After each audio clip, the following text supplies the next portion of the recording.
जो पिछली क्लास में देखा था, रिक्वेस्ट वाले देख लिए थे, ऑर्डर कमांड वाले देख लिए थे, है ना, सजेशन वाले देख लिए थे, और आज हम देखेंगे एडवाइस वाले, है ना, सलाह जिसमें दी गई हो, है ना। किसी भी बात की सलाह देते हैं ना, कैसे कि कठिन काम करो, है ना, जल्दी उठो, है ना, शराब मत पियो, नशा मत करो, स्मोक मत करो, और बोलने से पहले विचार करो, हरी अब जल्दी करो, है ना, जल्दी करो लेट हो जाओगे, बस निकल जाएगी। इस प्रकार से एडवाइस जो देते हैं ना, वो सेंटेंस देख रहे हैं हम, ठीक है ना, जिसमें एडवाइस हो। जिन वाक्यों में सलाह का भाव हो, सलाह को एक्सप्रेस करता हो, जो भी सेंटेंस एडवाइस को एक्सप्रेस करता हो, उनको पैसिव में बदलते समय क्या करेंगे हम। सबसे एक ही बात याद रह जाएगी ना, तो आप कभी भी नहीं भूलोगे लाइफ में कि यदि किसी को एडवाइस दे रहे हैं ना, ऐसा सेंटेंस यदि आया है ना, तो हमें पैसिव बनाते समय क्या करना है। बहुत सिंपल बात है दोस्तों, यू आर एडवाइज्ड लिखना है। सबसे पहले क्या करना है हमें, यू आर एडवाइज्ड लिखना है, और फिर टू लिखना है, और सेम सेंटेंस जो भी है उसे लिखना है, ठीक है ना। बहुत इजी है दोस्तों, ये इम्पेरेटिव सेंटेंस है। एक्टिव से पैसिव देख रहे हैं हम, और हम देख रहे हैं एडवाइस वाले, ठीक है ना। एडवाइस वाले मतलब सलाह वाले देख रहे हैं। तो जैसे work hard, gate up early, do not smoke, be careful, think before you speak, hurry up, ये सारे एडवाइस वाले सेंटेंस है दोस्तों। और इन्हें हम पैसिव कैसे बनाते हैं देख लीजिएगा। बहुत आसान है दोस्तों पैसिव बनाना, है ना। सबसे पहले तो हम क्या करेंगे, यू आर एडवाइज्ड, फिर क्या बोला था, टू लिखना है, और जो वाक्य है वो वैसा का वैसे ही लिखना है, वर्क हार्ड, वर्क हार्ड, ठीक है ना। ये हमारा पैसिव कंप्लीट हुआ। कितना सरल है, यू आर एडवाइज्ड लिखना है, उसके बाद टू लिखना है, और सेम सेंटेंस लिखना है, जो भी सेंटेंस है उसे लिखना है, ठीक है ना। सेकंड देख लीजिएगा, गेट अप अर्ली है, इसको पैसिव बनाते हैं तो यू आर एडवाइज, यहाँ तक तो लिख लिया हमने, यू आर एडवाइज, है ना, ऐसे कैसे ही लिख लो, और टू लिखो। टू लिखने के बाद में गेट अप अर्ली लिख दीजिएगा, गेट अप अर्ली, है ना दोस्तों। सिंपल, क्या करना है, कुछ भी नहीं, यू आर एडवाइज्ड लिखना है, यू आर एडवाइज्ड लिखना है, और टू लिखना है, और बाकी वो जो सेंटेंस है वैसा का वैसा ही लिखना है। हाँ, ये नेगेटिव वेस में थोड़ा सा ध्यान रखना है, ये नोट है, ये पहले आ जाता है, नोट पहले आ जाता है ना, इसलिए कन्फ्यूजन नहीं होना कि उसे भी नोट भी बाद में लिख दिया। तो नोट को बाद में नहीं लिखा जाता है, वो पहले ही लिख सकते हैं हम, ठीक है ना दोस्तों। बहुत सिंपल है, बहुत अच्छे वाक्य है, इन्हें भी समझ लेते हैं, और इसके बाद में एक और क्लास आएगी वो समझ लेते हैं, और हमारा इम्पेरेटिव कंप्लीट हो जाएगा, और हम आ जाएंगे ऑप्टेटिव पे, एक्सक्लेमेटरी पे। ऑप्टेटिव पे आएंगे, एक्सक्लेमेटरी लास्ट में रह जाएगा, और एक स्ट्रक्चर और आएगी इसके बाद में, जो लेट से स्टार्ट होता है, इससे स्टार्ट होता है, लेट से स्टार्ट होता है, उसे भी समझना है। इनको समझ लेते हैं, और जस्ट बाद उसे भी समझ लेते हैं, तो दोनों क्लासेस मतलब दोनों चैप्टर्स कंप्लीट एक ही क्लास में हो जाएगा। तो कितना अच्छा रहेगा, अलग अलग से अलग देखेंगे उसको, फिर उस क्लास को देखा, फिर लोगों का इंसिस्ट करेंगे देखिए, फिर शेयर करेंगे, हम व्हाट्सएप पे शेयर करेंगे, फिर फेसबुक पे शेयर करेंगे, लोग देखें नहीं देखें क्या पता। तो इसमें हो सकता है इसको देख रहे हैं तो उनको भी देख लेंगे, साथ साथ उसमें ही है, तो अलग रहेगा, तो कौन देखे कौन शेयर करे। अब परेशान हो गए हम भी, सेंड कर कर के परेशान हो गए, लोगों के पास भेजते हैं, लोग देखते ही नहीं हैं, और जलते हैं, यार कौन ये बंदा परेशान कर रहा है हमें। ऐसा होता है दोस्तों, जब हम हमारा क्लास को शेयर करते हैं ना फेसबुक पे या कहीं भी, व्हाट्सएप पे कहीं भी, तो हमको खुद को लगता है यार वो बंदा नाराज़ हो सकता है, क्योंकि उनको अच्छा नहीं लगता है यार इससे क्या क्लासेस हैं या नहीं।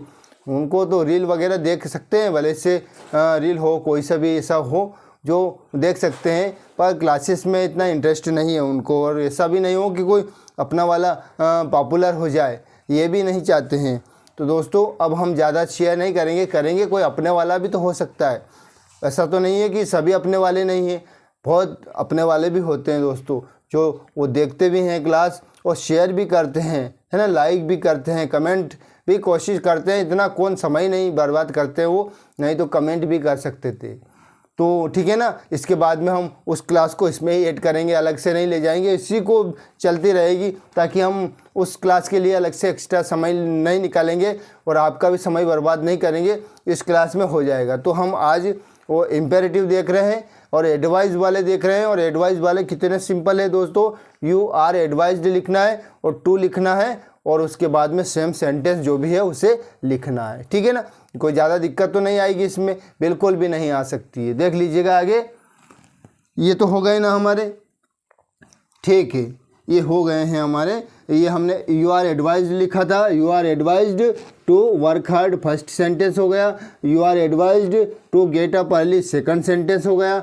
ठीक है ना, अब तो आपको समझ में आ गया होगा, आई थिंक आपको अच्छे से समझ में आ गया होगा। अब आते हैं हम थर्ड सेंटेंस पे।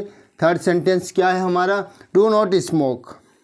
ठीक है ना, डू नॉट स्मोक है, तो इसमें क्या करना है, नोट पहले लिख लो, नॉट टू स्मोक, क्या करना है हमको, नॉट टू स्मोक लिखना है। बस डू नॉट वाले है तो याद रखना है, और नॉट को पहले लिख लो, टू को बाद में लिखो, ऐसा कोई दिक्कत भी नहीं है। तो you are advised not to smoke. ठीक, ये हमारा कंप्लीट हुआ दोस्तों। एडवाइस वाले कितने सिंपल है, कुछ भी नहीं करना है, बस इतना सा ध्यान रखना है हमको कि यू आर एडवाइज्ड लिखना है, टू लिखना है और सेम सेंटेंस जो भी है उसे लिखना है। ठीक है ना, आगे देख लीजिएगा। बी केयरफुल, कहते हैं ना बी केयरफुल, सावधान रहो। बी केयरफुल हर व्यक्ति को, जैसे ऑफ डॉग या किसी से भी कह सकते हैं कि उनसे सावधान रहो, कुत्ते से सावधान रहो, गड्ढे से का ध्यान रखो, बी केयरफुल, है ना, इस तरह से बोलते हैं। तो इससे सलाह है, एडवाइस है, तो इसमें यू आर एडवाइज, तुमने जब सलाह दी है ना तो ऐसे लिखो, यू आर एडवाइज्ड टू, अब लिखते हैं बी केयरफुल, बी केयरफुल, है ना, बी केयरफुल। अब आ गया होगा दोस्तों आपको समझ में कि इम्पेरेटिव भी अच्छा सेंटेंस है, अच्छा इम्पेरेटिव अच्छे सेंटेंसेस है इनके, और बहुत आसानी से हम समझ सकते हैं। ठीक है ना, अब नेक्स्ट देख लो, थिंक बिफोर यू स्पीक। हर एक व्यक्ति बोल सकता है, किसी के भी बारे में ऐसे बोल सकता है कि थिंक बिफोर यू स्पीक, है ना, बोलने से पहले सोचो। तो सलाह हुई ना, एडवाइस दिया उन्होंने कि बोलने से पहले सोचा करो, है ना, उसके बाद में बोलो, थिंक बिफोर यू स्पीक। ठीक है ना, बोलने से पहले सोचो, तो ये भी एडवाइस हुआ।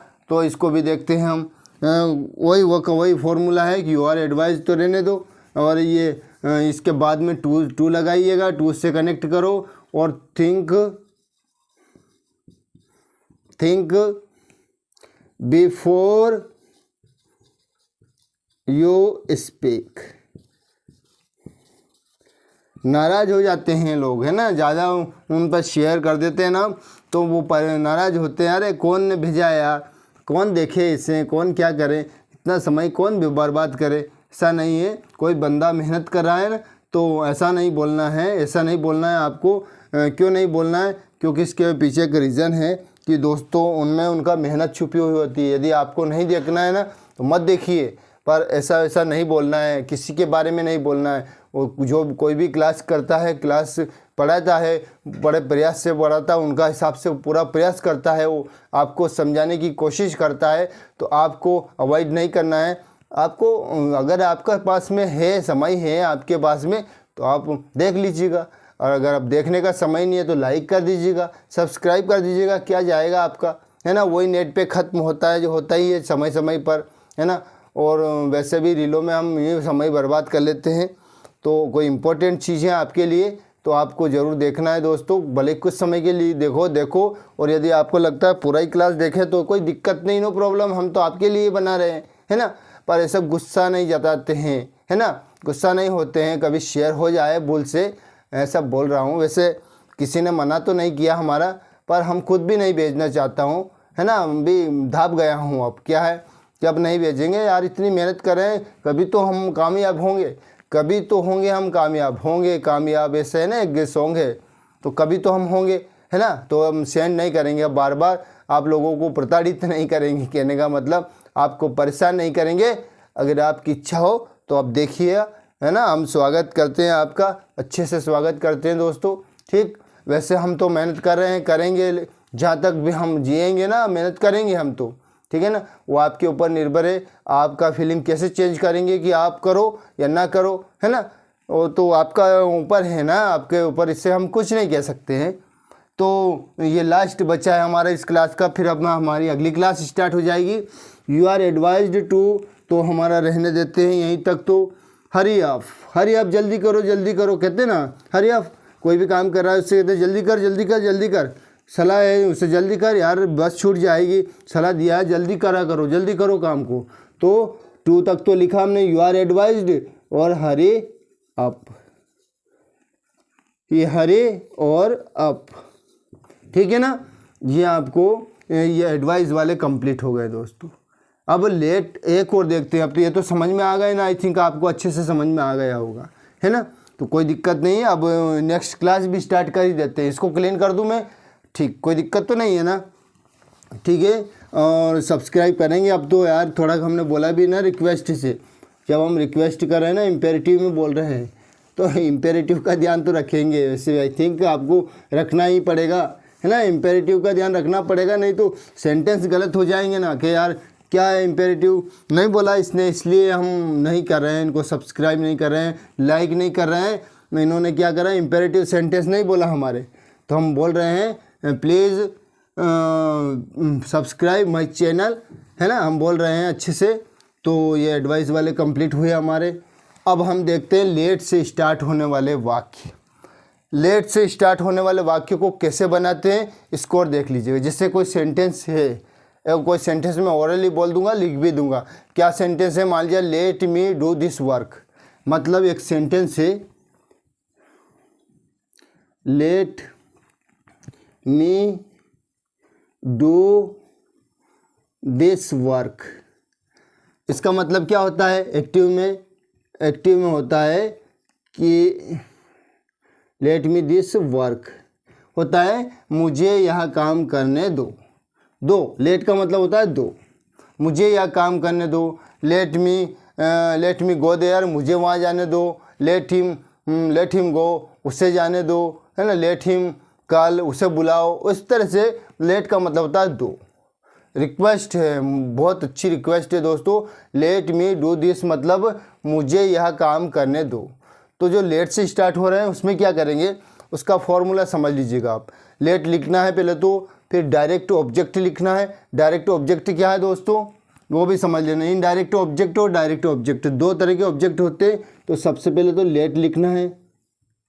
फिर क्या बोला था हमने, इनडायरेक्ट ऑब्जेक्ट का बोला था कि डायरेक्ट ऑब्जेक्ट का बोला था, ये बताओ। सबसे पहले हमने बोला था डायरेक्ट ऑब्जेक्ट लिखना है। क्या करना है, डायरेक्ट ऑब्जेक्ट लिखना है। डायरेक्ट ऑब्जेक्ट आपको बहुत अच्छे से समझ में आ जाएगा दोस्तों। इस प्रकार के वाक्य भी लेट लिखना है, डायरेक्ट ऑब्जेक्ट लिखना है आपको, और फिर क्या करना है आपको, फिर लिखना है बी। क्या लिखना है, बी लिखना है। और फिर क्या करना है दोस्तों, बी लिखने के बाद में फिर आपको लिखना है मेन वर्ब की थर्ड फॉर्म की फर्स्ट फॉर्म। मेन वर्ब की थर्ड फॉर्म लिखना है दोस्तों, मेन वर्ब की थर्ड फॉर्म लिखना है। और लास्ट में क्या लिखना है आपको, बाय लिखना है और इनडायरेक्ट ऑब्जेक्ट लिखना है। बाय लिखना है और इनडायरेक्ट ऑब्जेक्ट लिखना है। कितना सिंपल क्लास है दोस्तों, इनडायरेक्ट ऑब्जेक्ट। अब आपको बहुत अच्छे से समझ में आ जाएगा। डायरेक्ट ऑब्जेक्ट और इनडायरेक्ट ऑब्जेक्ट क्या होते हैं। डायरेक्ट ऑब्जेक्ट होते हैं लेटर, वर्क, ये से ना, बुक है, लेटर है, वर्क है, इस प्रकार के इनडायरेक्ट ऑब्जेक्ट होते हैं, है ना। डायरेक्ट ऑब्जेक्ट होते हैं, सॉरी, इनडायरेक्ट नहीं होते हैं। डायरेक्ट ऑब्जेक्ट क्या क्या हो सकते हैं, लेटर हो सकता है, बुक हो सकता है ना, मैटर हो सकता है, वर्क हो सकता है, पेन हो सकता है। ये तो सब डायरेक्ट ऑब्जेक्ट में है, ठीक है ना। डायरेक्ट ऑब्जेक्ट में पेन है वगैरह जो भी हैं वो चीज़ हो सकती है। इनडायरेक्ट ऑब्जेक्ट में ये है इनडायरेक्ट, मी है ना। शी का क्या होता है, हर है। मी है, हर है, हिम है, और यू है, ईट है, देम है। ये कौन सा ऑब्जेक्ट है, इनडायरेक्ट ऑब्जेक्ट है। कौन सा ऑब्जेक्ट है, इनडायरेक्ट ऑब्जेक्ट है। तो हमने क्या कहा था कि इसमें लेट लिखना है, फिर डायरेक्ट ऑब्जेक्ट लिखना है। तो डायरेक्ट ऑब्जेक्ट क्या है देख लीजिएगा, आसानी से बना सकते हैं हम। सबसे पहले लेट लिखा हमने, फिर डायरेक्ट ऑब्जेक्ट क्या बोला था हमने, वर्क है, पेन है, बुक है, ये चीज़ें यदि हैं ना तो वो डायरेक्ट ऑब्जेक्ट है। तो लेट दिस वर्क, है ना, दिस, ये वर्क अकेले नहीं, इसके साथ तो जुड़ा हुआ है ना। तो लेट दिस वर्क, कितना इजी हो गया, लेट दिस वर्क अब देखिए आगे बी लिखना है। बी एन वर्ब की third form do did done है ना। डू फर्स्ट फॉर्म है, सेकंड डिड है और थर्ड है डन है, तो डन। और बाय लिखा। इनडायरेक्ट ऑब्जेक्ट क्या है? इनडायरेक्ट ऑब्जेक्ट है मी। हमने बोला था ना, मी है, हर है, हर भी है ना, शी का हिम है, हर है, यू है, ईट है, दे है, ये सारे इनडायरेक्ट ऑब्जेक्ट होते हैं। तो लास्ट में उसे लिखना है, तो ऑब्जेक्टिव केस में ही लिखेंगे उसको, ना कि सब्जेक्टिव केस में लिखेंगे, ठीक है ना। तो देख लीजिएगा क्या होगा, let this work be done by me. क्या था वो अपना, मी था ना, तो मी का मी लिख दिया। आई तो लिखेंगे नहीं हम, ठीक है ना। अब आप नेक्स्ट सेंटेंस देख लो, नेक्स्ट क्या हो सकता है हमारा, लेट हर सिंग सॉन्ग्स। मान लिया जाए इस प्रकार का वाक्य है, लेट हर सिंग सॉन्ग्स। देख लीजिएगा, लेट हर सिंग सॉन्ग्स। अब तो समझ में आ गया ना आपको। ये भी, ये कौन सा ये है, डायरेक्ट है या इनडायरेक्ट है, ये आपको पता ही चल गया होगा अब तो। ये है डायरेक्ट ऑब्जेक्ट है और ये इनडायरेक्ट ऑब्जेक्ट हैं, याद रखना है दोस्तों। ये इम्पेरेटिव की जान है, ये वाक्य इम्पेरेटिव की जान है दोस्तों। अगर हमको डायरेक्ट और इनडायरेक्ट ऑब्जेक्ट नहीं पता है ना, तो हमको कुछ भी पता नहीं है। हमने बहुत पढ़ लिया, और यदि हमको ये पता नहीं, किसी ने बोला डायरेक्ट ऑब्जेक्ट कौन कौन से होते हैं, किसी ने पूछा इनडायरेक्ट ऑब्जेक्ट कौन कौन से होते हैं, तो यदि आपको पता है तो आप यू आर द बेस्ट। क्योंकि डायरेक्ट ऑब्जेक्ट और इनडायरेक्ट ऑब्जेक्ट में कुछ भी नहीं है, ज़रा सा ध्यान रखने वाली बात है। मतलब इनडायरेक्ट में तो आपको समझ में आ ही गया होगा, मी है, हर है, हिम है, दे, इट, देम। इस प्रकार से जो ऑब्जेक्टिव केस बनते हैं ना बाई के बाद में, वो सारे क्या होते हैं, इनडायरेक्ट ऑब्जेक्ट होते हैं। और जो भी ऑब्जेक्ट जैसे बुक हैं, सॉन्ग है, मैटर है, ये चीज़ें हैं ना, ये डायरेक्ट ऑब्जेक्ट होते हैं। ये डायरेक्ट उसको ही तो बोला गया है ना, उसको, उसमें चेंजेस नहीं हुआ ना, मतलब इसमें ही हुआ है ना, ये मी में चेंज हुआ तो ये इनडायरेक्ट ऑब्जेक्ट हुआ है ना। ये हर है, ये भी इनडायरेक्ट ऑब्जेक्ट है। तो हमारा फॉर्मूला क्या कहता है इस वाक्य को लेकर के, कि सबसे पहले लेट लिखना है, डायरेक्ट ऑब्जेक्ट लिखना है, और बी लिखना है, और उसके बाद में वर्ब की थर्ड फॉर्म लिखना है, बाय लिखना है, और इनडायरेक्ट ऑब्जेक्ट लिखना है। कितना बड़ा कर दिया उसको, लेट हर सिंग सॉन्ग, उसे गाने दो, उससे गाने दो, ऐसे बोल सकते हैं। देखो, उससे गाने दो, उससे गाने दो किसको, लड़की की बात है ना, शी का हर होता है, तो उसे गाने दो। इस प्रकार से हो गया। और जैसे कहते हैं लेट अस डिस्कस, आओ डिस्कस करते हैं, let us discuss the matter, किसी मामले पर वार्तालाप करते हैं। तो एक वाक्य और देख लीजिएगा, let us discuss the matter, ठीक है ना। ये और देख लेते हैं तीसरा वाक्य, और फिर दोनों बना लेते हैं। Let us discuss the matter, ठीक है ना। कितना अच्छे वाक्य हैं दोस्तों, बहुत ही। इम्पेरेटिव का लास्ट बचा था अपने पास में, हमारा इम्पेरेटिव आज एंड हो जाएगा, हम द एंड कर देंगे इम्पेरेटिव का, ठीक है ना। तो देख लीजिएगा, दोनों वाक्य और बना लेते हैं हम। कैसे बनाते हैं, ये डायरेक्ट ऑब्जेक्ट और इनडायरेक्ट ऑब्जेक्ट एक बार और समझ लीजिएगा। ये जितने भी ऑब्जेक्ट है, मैटर है, बुक है ना, ये सब तो डायरेक्ट ऑब्जेक्ट होते हैं। और इनडायरेक्ट होता है ये जो अस है, मी है ना, क्या क्या होते हैं, अस भी इनडायरेक्ट में है, मी भी इनडायरेक्ट है, हर भी है ना, और हिम भी, और देम भी, दे का देम होता है ना, ईट का ईट ही होता है, उसमें कोई दिक्कत नहीं, यू का यू ही होता है, उसमें भी कोई दिक्कत नहीं। तो ये जो बदलते हैं ना सब्जेक्ट से ऑब्जेक्ट में, वो होते हैं इनडायरेक्ट ऑब्जेक्ट।